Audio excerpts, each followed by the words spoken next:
Des policiers racistes avaient pensé avoir attrapé un autre intrus, le forçant à ramasser des déchets sous le soleil de plomb pendant qu'il souriait avec fierté. Mais ils ne savaient pas qui était vraiment cet homme, jusqu'à ce qu'un SUV noir sorte des bois. Ce qui s'était passé ensuite avait bouleversé leur monde. C'était un de ces jours d'été où l'air, lourd et étouffant, s'enroulait autour de vous comme une couverture trop chaude, suffocante mais étrangement apaisante. Les cigales, en pleine frénésie, chantaient avec une énergie débridée, comme si elles avaient abusé de caféine. Au-dessus, le soleil flamboyait avec une générosité presque excessive, déversant une chaleur écrasante, comme s'il cherchait à transformer chaque recoin en fournaise. Elvin Moore, un homme noir de 54 ans, ne s'en était pas soucié.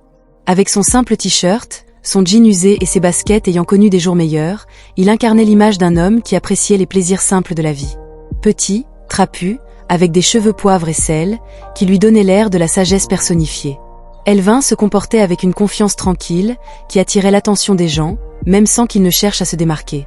Elvin avait vécu dans cette petite ville endormie au cœur d'un état strict pendant des décennies, le genre d'endroit où les gens gardaient leur rideau tiré et leur nez dans les affaires des autres. Les lois, là-bas, disons simplement qu'elles n'étaient pas faites pour des gens comme Elvin. Et même s'il gardait généralement la tête baissée, ce jour-là, il essayait simplement de profiter des bois. La forêt était son échappatoire, un endroit où il pouvait réfléchir, clarifier son esprit et laisser le bruit du monde derrière lui. Les grands arbres se dressaient comme des sentinelles, leurs ombres offrant un refuge frais contre le soleil. Il était perdu dans ses pensées, marchant légèrement le long d'un sentier qu'il connaissait comme sa poche, quand une soudaine sirène avait brisé la paix. « Et toi ?» Une voix avait crié assez forte pour couvrir le cœur des cigales. Elvin s'était figé, voyant une voiture de police s'arrêter. L'officier qui en était sorti avait l'air tout droit sorti d'un stéréotype.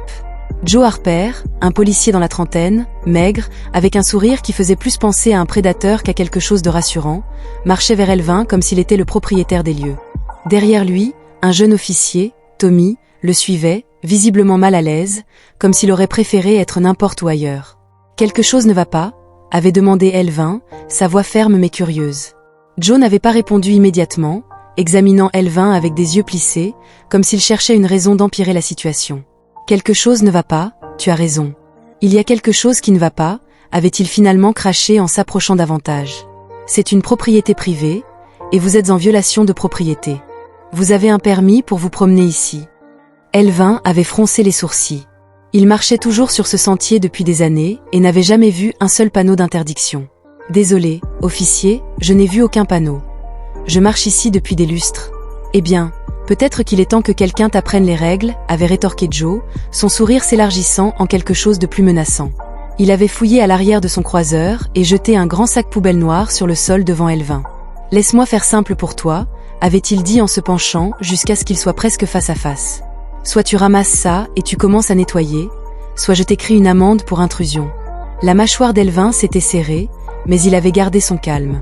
Il n'allait pas laisser cet officier le voir perdre son sang-froid.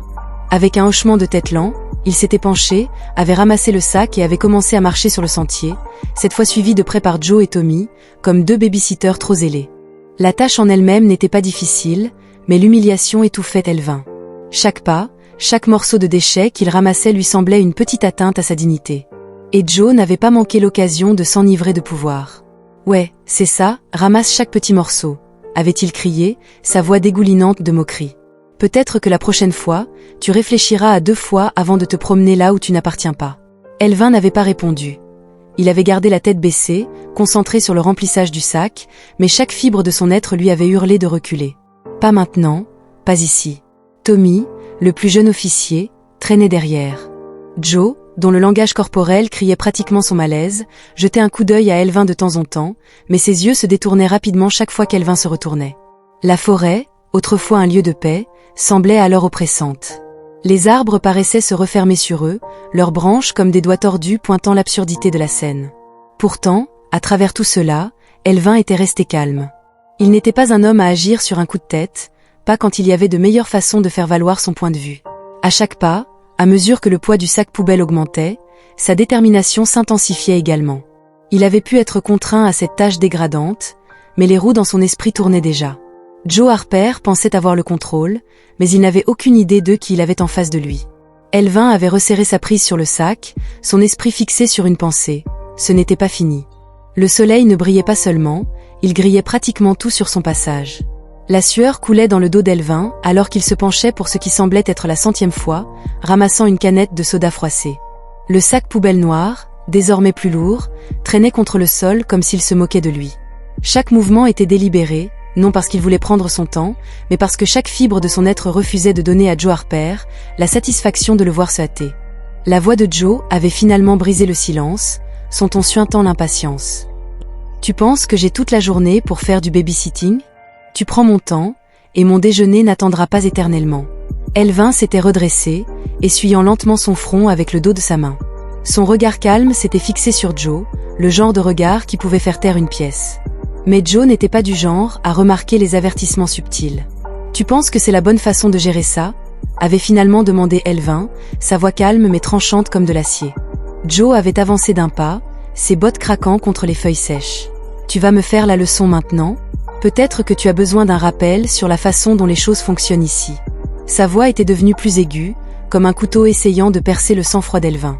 Mais Elvin n'avait rien répondu, son silence était plus fort que n'importe quel mot. Joe détestait ça. Il pouvait sentir son contrôle lui échapper, et cela le rendait imprudent. « Regarde-moi quand je te parle », avait-il crié, sa main tressaillant vers son étui, plus par habitude que par nécessité. « Où dois-je les plaies pour toi ?» Avant que la situation ne dégénère davantage, un bruit de feuilles avait brisé la tension. À distance, de la ligne des arbres, une silhouette était apparue. C'était Karl, le garde forestier.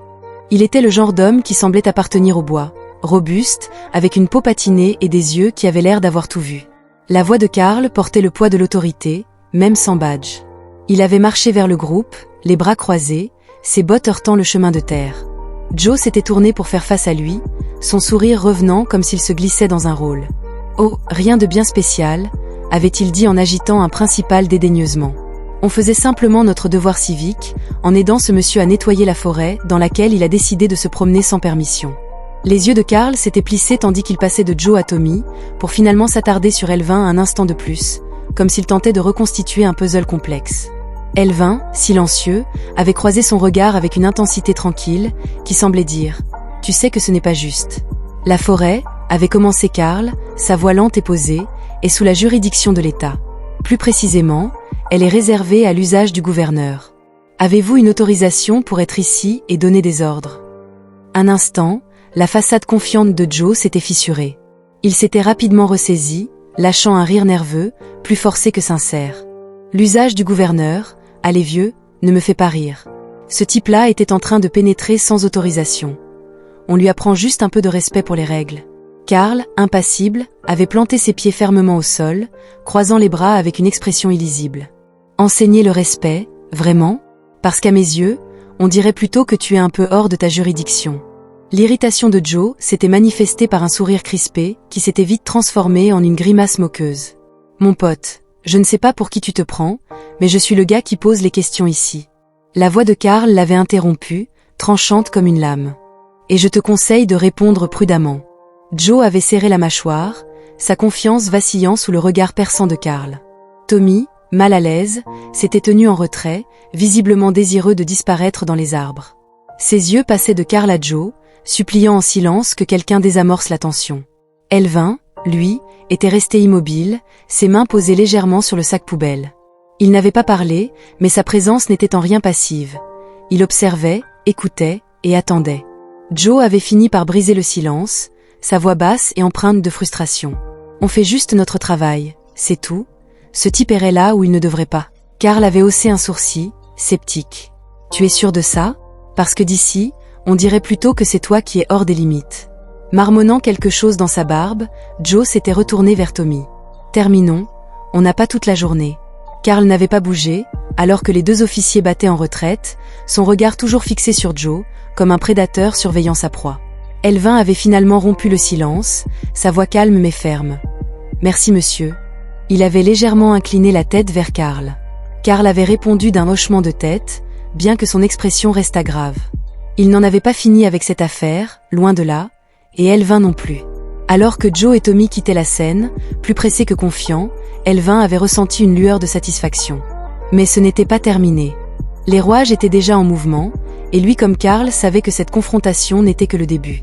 Le sac poubelle, gonflé à craquer, traînait derrière Elvin comme s'il contenait le poids de chaque insulte et humiliation de cet après-midi. Sa chemise, collée à son dos trempé de sueur, témoignait de l'effort et de la chaleur écrasante. Pourtant, sa posture restait droite et déterminée. Alors qu'il finissait de nouer le sac, le grondement profond d'un moteur avait brisé le silence de la forêt. Un SUV noir, élégant et imposant, avait émergé de la lisière des arbres, ses vitres teintées scintillant sous le soleil impitoyable. Le véhicule s'était arrêté avec une autorité silencieuse, ses pneus écrasant doucement le gravier. Elvin s'était redressé, époussetant son jean d'un geste tranquille, avant de se tourner vers le nouvel arrivant. Joe s'était figé à mi-chemin, son assurance s'évaporant rapidement, laissant place à une confusion palpable. Tommy, toujours en retrait, semblait vouloir disparaître dans le sous-bois. La portière du conducteur s'était ouverte. Un homme en costume sombre était descendu, sa cravate impeccable semblant trancher la tension ambiante. Un autre homme, tout aussi soigné, l'avait suivi. Leur démarche et leur attitude dégageaient une puissance sereine mais indéniable. Sans hésitation, l'un des hommes s'était approché d'Elvin. Son expression était composée mais respectueuse. « Gouverneur », avait-il dit, sa voix basse et assurée, « tout va bien ici ?» Il avait incliné légèrement la tête, un geste mêlant déférence et réconfort. Un silence chargé avait enveloppé la forêt, comme si elle-même retenait son souffle. La mâchoire de Joe semblait prête à toucher le sol, son visage traversé par un kaléidoscope d'émotions. Incrédulité, panique, et peut-être même un soupçon de regret. Tommy, de son côté, était devenu pâle comme un fantôme, sa main agrippant le bord de sa ceinture utilitaire, comme si c'était la seule chose qui le maintenait debout. Elvin avait laissé le silence s'étirer juste assez longtemps, pour permettre au poids de la situation de s'installer. Puis, pour la première fois cet après-midi-là, il avait souri, un sourire calme et délibéré qui en disait long. Oui, avait finalement dit Elvin, sa voix portant une confiance constante qui semblait onduler dans l'air. Joe avait fait un pas tremblant en arrière, son esprit s'empressant visiblement de traiter la nouvelle réalité. « Gouverneur » avait-il balbutié, sa voix à peine plus forte qu'un murmure. Le mot était resté suspendu dans l'air comme un invité non invité, impossible à ignorer. Elvin s'était tourné vers Joe, son expression indéchiffrable mais son regard perçant. Il avait réduit la distance entre eux d'un pas lent et délibéré, chaque pas mesuré comme le tic-tac d'une horloge, jusqu'à s'arrêter juste devant le corps tremblant de Joe. Il avait croisé le regard de l'officier, sa voix calme mais empreinte d'une autorité inébranlable. « C'est votre dernier jour en uniforme », avait dit Elvin doucement, ses mots tranchant le silence stupéfait comme un couteau. La sentence n'avait pas été prononcée avec force, mais elle n'en avait pas besoin. Elle portait le poids de l'inévitabilité, un verdict rendu avec la subtilité d'un marteau frappant un clou. Le visage de Joe s'était tordu en une expression mêlant grimace et supplication, mais il n'avait pas osé répondre.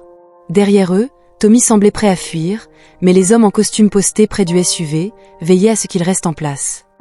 Elvin avait alors tourné son attention vers le jeune officier, lui lançant un long regard évaluateur. Contrairement à Joe, Tommy n'avait pas eu le courage de croiser son regard. « Tu as encore un choix à faire », avait dit Elvin, son ton s'adoucissant très légèrement. « Je te suggère d'y réfléchir attentivement. » Tommy avait dégluti difficilement, sa pomme d'Adam se balançant comme si elle cherchait à s'échapper. Il avait rapidement hoché la tête, son visage exprimant une terreur silencieuse. Les hommes en costume s'étaient déplacés pour escorter Joe et Tommy jusqu'à leur véhicule.